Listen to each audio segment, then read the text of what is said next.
I am Preetika Jain. Welcome to Adhigam hub. कैसे हैं guys आप लोग? आई होप आप बहुत अच्छे होंगे, स्वस्थ होंगे और स्टडी भी आपकी बहुत अच्छी होगी और बहुत अच्छे से स्टडी चल रही होगी आपकी। तो आज जो हम टॉपिक पढ़ने जा रहे हैं वो है IQ, इंटेलिजेंस क्यूटेंस यानी बुद्धि लब्धि के बारे में जानेंगे। इससे पहले मैं इंटेलिजेंस से रिलेटेड कई वीडियोस बना चुकी हूँ, लिंक आपको डिस्क्रिप्शन में मिल जाएगा, जाकर वहाँ सारे वीडियो जरूर देख लीजिएगा ताकि कोई भी डाउट आपका बचे नहीं। और चैनल को सब्सक्राइब कीजिए ताकि ज़्यादा से ज़्यादा लोग यहाँ जुड़ सकें और ज़्यादा से ज़्यादा हम आपके लिए अच्छी अच्छी इस तरीके से वीडियोस बनाएं। तो आइए बिना देरी के स्टार्ट करते हैं हम बुद्धि लब्धि, जिसे हम इंटेलिजेंस क्यूटेंस यानी IQ कहते हैं।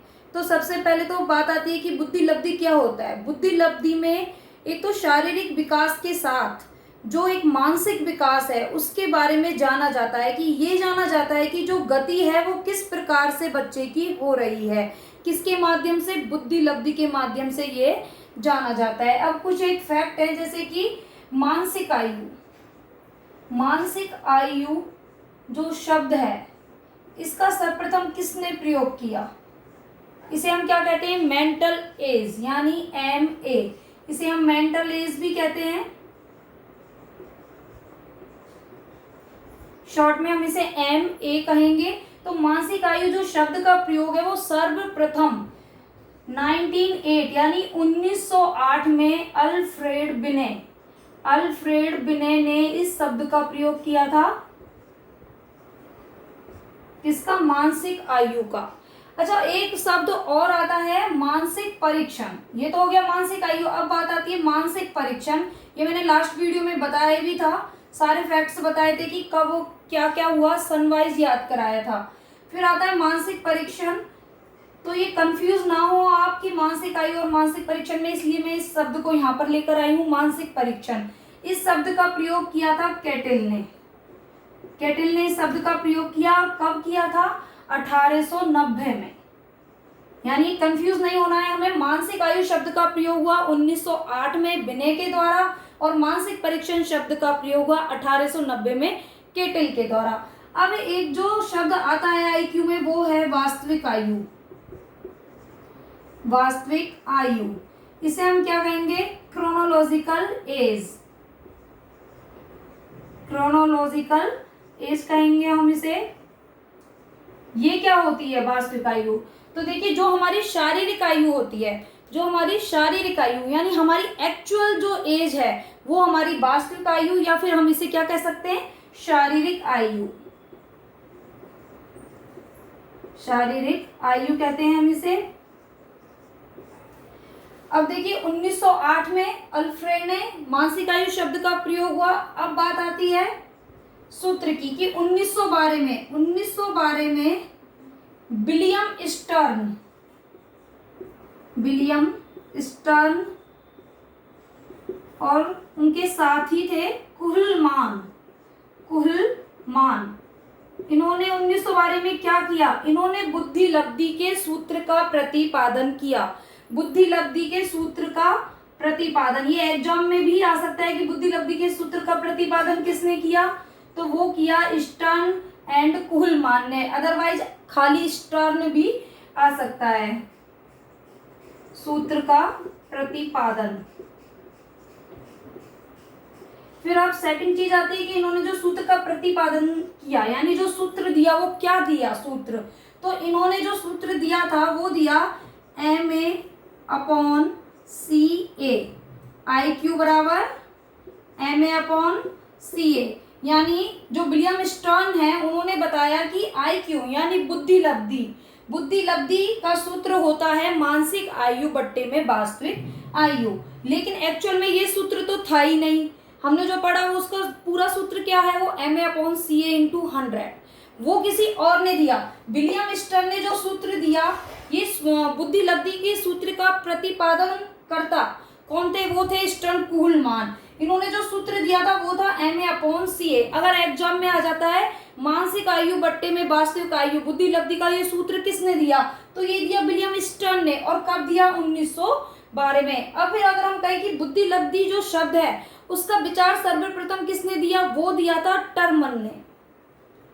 टर्मन ने 1916 में 1916 में जो टर्मन थे, इन्होंने पूर्णतया सूत्र दिया, आईक्यू का पूर्णतया सूत्र दिया।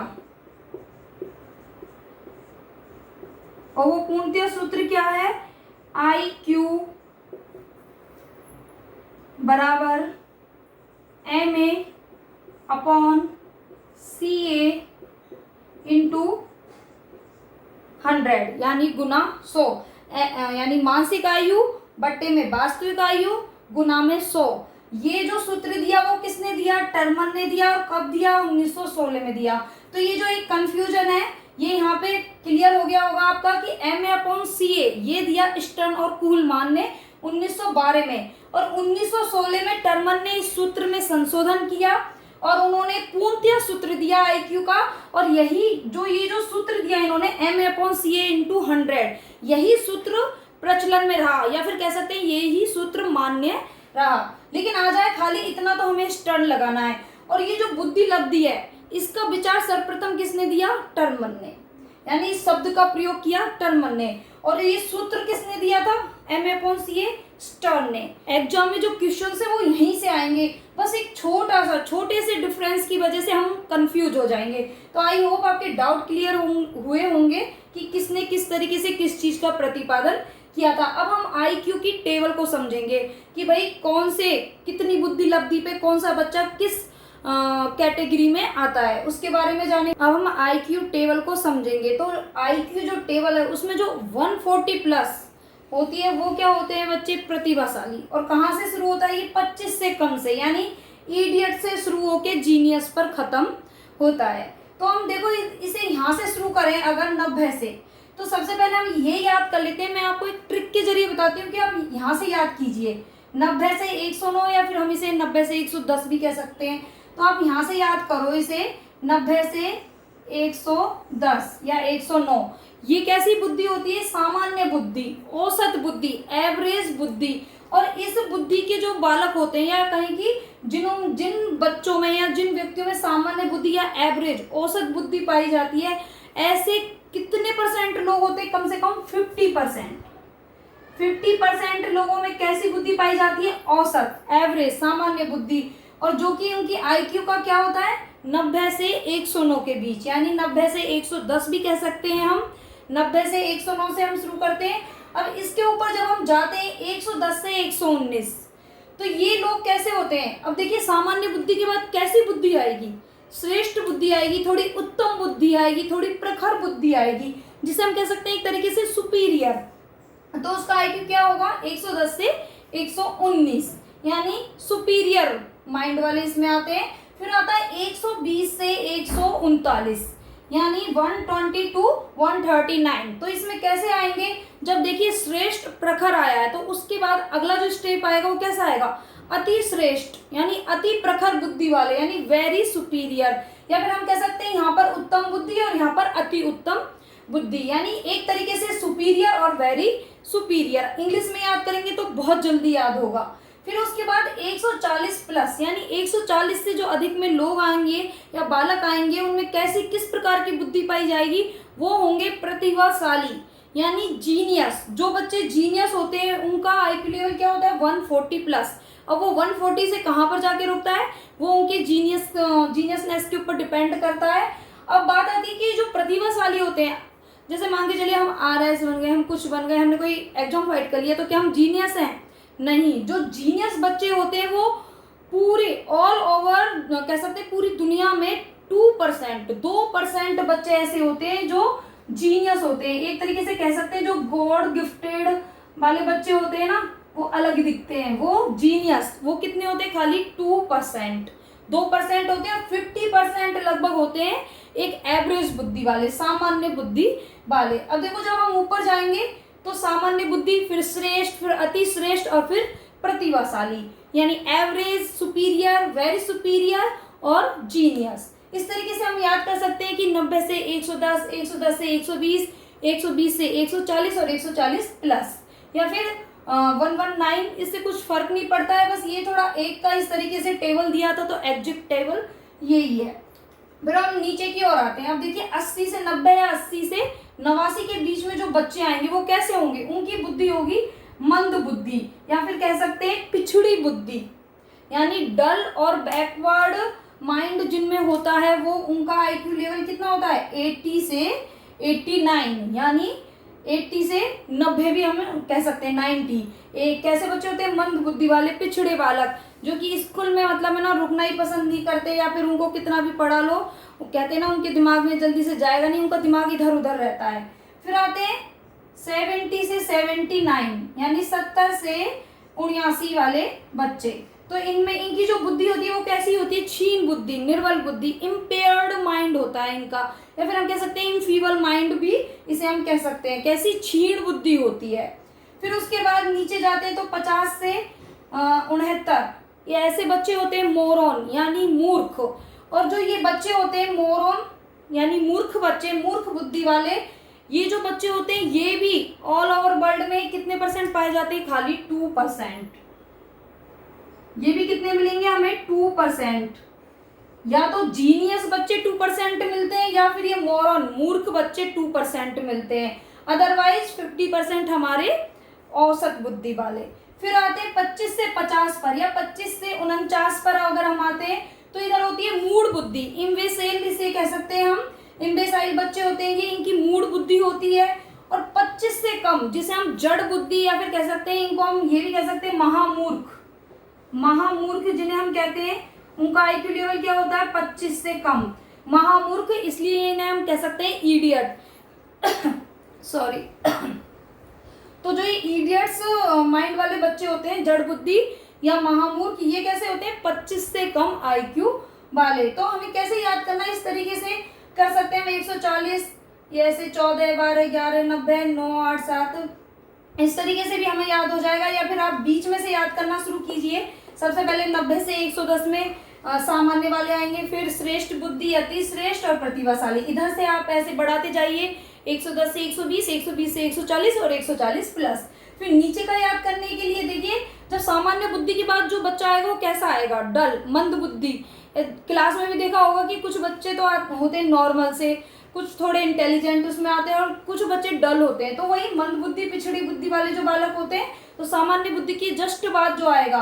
और ये मोस्ट इंपॉर्टेंट भी है कि 80 से 89 के बीच वाले जो बालक होते हैं मंद बुद्धि पिछड़ी बुद्धि वाले बालक, या फिर ऐसे क्वेश्चन आ सकता है कि पिछड़े बालक जो होते हैं उनका आईक्यू लेवल क्या होता है, तो वो 80 से 89 के बीच में होगा। और फिर इस तरीके से 70 से 80, 50 से 70, 25 से 50 और 25 से कम। इसको आप ऐसे याद कर लीजिए, जड़ मूड मूर्ख, बीच में एक क्षीण बुद्धि निर्बल बुद्धि हो गया। इस तरीके जड़ मूड मूर्ख, इसको ऐसे राइम की तरह भी याद करेंगे तो भी हो जाएगा, जड़ मूड मूर्ख क्षीण मंद, जड़ मूड मूर्ख क्षीण मंद। इस तरीके से हम इसको पूर्णतः याद कर सकते हैं। अब कुछ एग्जाम्पल समझ लेते हैं। जब हमें आईक्यू का सूत्र पता ही चल गया MA/CA, तो मान के चलते कोई एक बालक है जिसकी वास्तविक आयु कितनी है, 5 वर्ष है, जिसकी वास्तविक आयु 5 वर्ष है, यानी CA जो CA है वो कितनी है, 5 वर्ष। और MA यानी उसकी मानसिक आयु कितनी है, 4 वर्ष। अच्छा, अगर हम ये जाने कि मानसिक आयु का हम कैसे पता लगाते हैं कि इसकी मानसिक आयु इतनी होगी, तो देखिए जब कोई बच्चा अपनी आयु के स्तर के हिसाब से, मतलब जैसे उसकी वास्तविक आयु 5 वर्ष है, लेकिन वो 4 वर्ष के बालक के लेवल के जो क्वेश्चंस होते हैं उनको हल कर लेता है, तो वो क्या है, उसकी मानसिक आयु है। लेकिन अगर बच्चे की 5 वर्ष आयु है और वो 7 वर्ष तक के, 7 कह सकते हैं 7 ईयर्स तक के बच्चों के क्वेश्चंस को हल कर लेता है, तो उसकी मानसिक आयु कितनी होगी, 7 वर्ष। यानी जिस लेवल के, जिस एज के लेवल के क्वेश्चंस को हल कर लेता है वो उसकी क्या होगी, मानसिक आयु, मेंटल एज। तो हमें अब बच्चे की आईक्यू याद करनी है, तो हम कैसे करेंगे, देखिए MA 4 हो गई और उसकी वास्तविक आयु कितनी है, 5, तो 4/5 और गुना में 100, 5 एकम 5, 5 दूनी 10 और ये आ गया 20, 20 चौके 80, तो उसकी बुद्धि कितनी आई, 80। अब देखिए 80 से 89, तो वो कैसा बालक है, पिछड़ा और मंद बुद्धि बालक वो यहाँ पर होगा, क्योंकि वो कैसा है, उसके आईक्यू लेवल क्या है, 80। अब मान के चलिए कि किसी बच्चे की आयु 5 वर्ष है, ठीक है, और या फिर इसे 10 वर्ष कर देते हैं, किसी बच्चे की आयु 10 वर्ष है और उसकी मानसिक आयु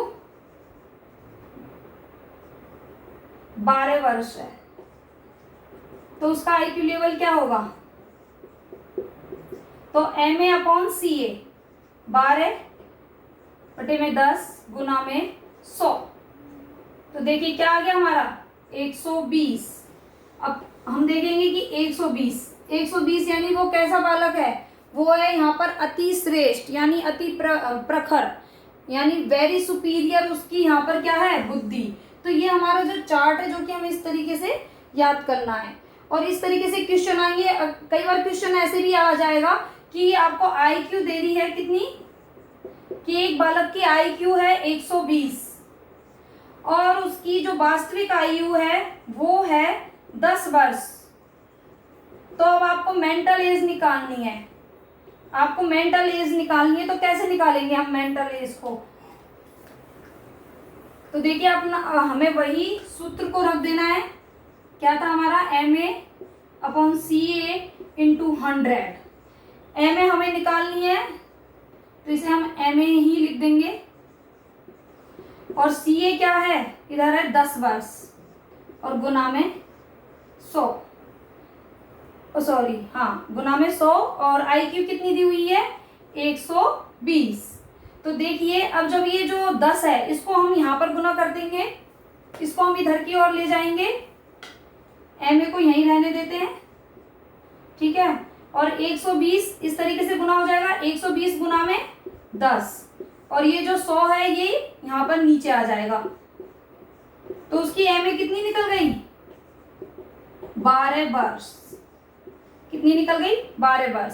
ये यही क्वेश्चन है जिसको मैंने थोड़ा घुमा के दे दिया। इसमें पहले वास्तविक आयु 10 वर्ष और मानसिक आयु 12 वर्ष दी थी और क्या पूछी थी? बुद्धि लब्धि, जो हमने 120 निकाली। अब हमने इधर क्वेश्चन पलट दिया क्योंकि कई बार एग्जाम में क्वेश्चन ऐसे ही आते हैं। क्वेश्चन पलट दिया कि आईक्यू दे दी है 120 और वास्तविक आयु दे दी 10 वर्ष और ये अभी मानसिक आयु पूछ रहा है, तो हमें वही सूत्र लगाना है और इस तरीके से क्रॉस में गुना करेंगे और मानसिक आयु अपनी निकल गई 12 वर्ष। तो ये था बुद्धि लब्धि। इसमें इंपॉर्टेंट है एक तो ये सूत्र जानना, किसने दिया, कब दिया, टेबल को याद करना और फिर क्वेश्चंस आते हैं उन्हें हल करना। तो आई होप आपके सारे डाउट क्लियर हो गए होंगे। तो प्लीज़ लाइक शेयर सब्सक्राइब करना ना भूलें, ज़्यादा से ज़्यादा शेयर करें, लाइक करें अगर आपको वीडियो पसंद आया हो तो प्लीज़ कुछ ना कुछ कमेंट भी छोड़ के जाए ताकि हमें पता चले कि भाई क्या फीडबैक मिल रहा है हमें और आपको आपके जो डाउट्स हैं वो क्लियर हो रहे हैं या नहीं। और मैंने फेसबुक पर भी एक ग्रुप बनाया है अधिगम hub, CTET, REET, UP TET, STET नाम से, वहाँ भी आप मुझे फॉलो कर सकते हैं।